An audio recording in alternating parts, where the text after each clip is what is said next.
বন্ধুরা, welcome to চৈতিস kitchen. তো আমি আমার গত ভিডিওতে বলেছিলাম যে ফলি মাছের রেসিপিটা বড় করে আমার চ্যানেলে দিয়ে দেব। তো আজকের ভিডিওতে থাকলো ফলি মাছের সেই রেসিপিটা। ফলি মাছ খেতে খুবই সুস্বাদু আর স্বাস্থ্যের জন্য উপকারীও বটে।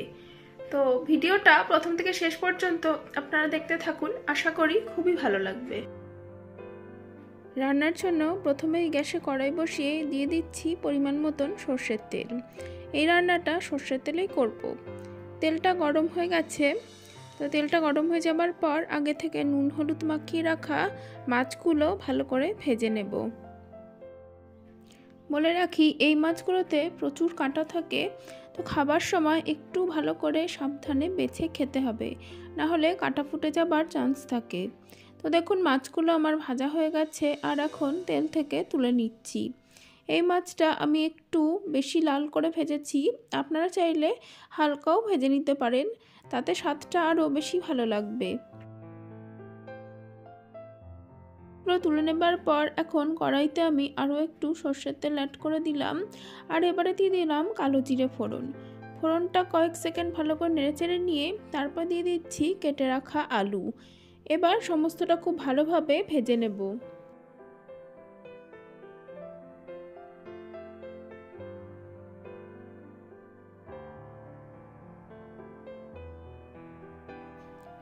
আলুটা খুব ভালোভাবে ভেজে নেবার পর এখন আমি মশলার পেস্ট দিয়ে দিচ্ছি। এখানে একটা পেঁয়াজ, আদা, টমেটো আর কাঁচা লঙ্কা দিয়ে পেস্ট করে নিয়েছি, তো সেটাই দিয়ে দিলাম।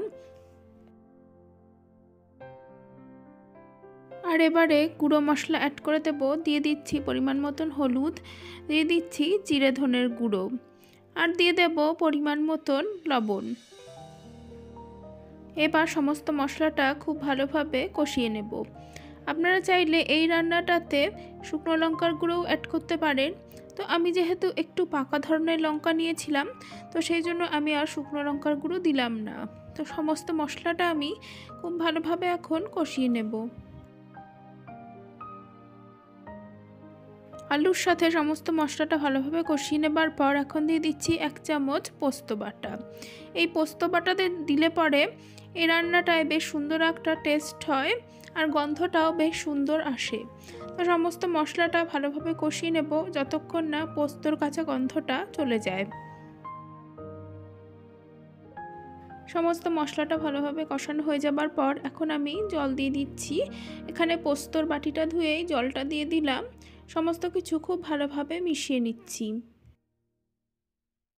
জলটা দিয়ে দেবার পর এবার জলটা ফুটে ওঠা অবধি অপেক্ষা করব।